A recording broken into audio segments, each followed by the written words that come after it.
ស្បៃអើយស្បៃស្បៃមានភ័ព្វវាសនាស្បៃបានហាត់ថាជីវាបរោះឡំបីគេថែថាថ្នមថ្នាក់ដោយចិត្តស្ម័គ្រមេត្រីអភ័ព្វអ្វីតែខ្ញុំ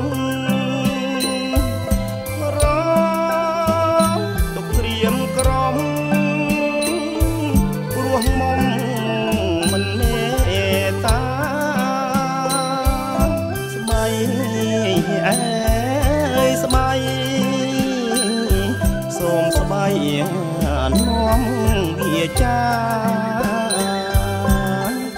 ប្រាប់ទៅកូននេះថារៀមទុករៃខ្ញុំពិតជាស្នេហ៍ស្មោះមិនបងបងប្រដងដៃរៀបបីដូចរាជសីអាស្រ័យពឹងគុំ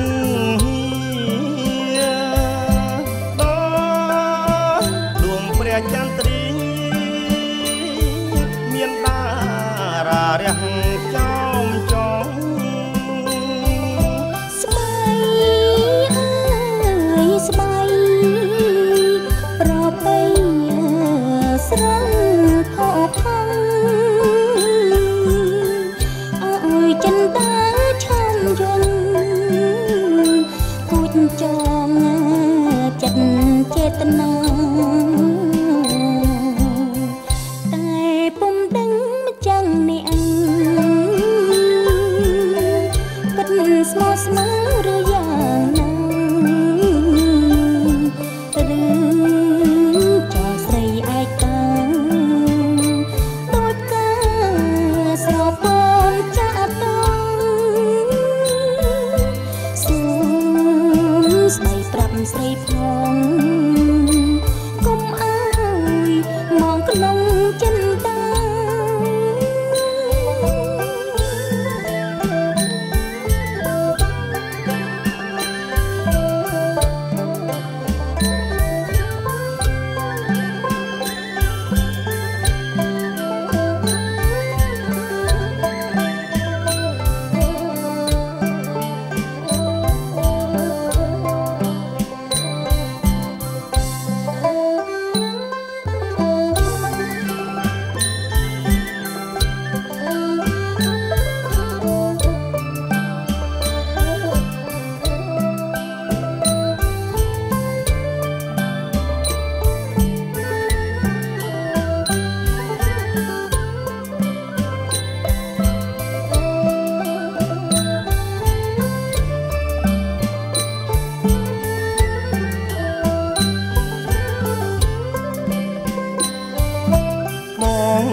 សូមស្បត់ជូនស្រីមេឃដីជួយចាំសន្យាបើរៀមក្បត់ស្នេហាសង្ខាររលាយបងទឹកហូរមិនដែលហត់ពាក្យប្រស្បន់ពុំដែលត្រង់ស្រស់មានត្រង់ឆោមយងបងសុកចិត្តខ្សាយ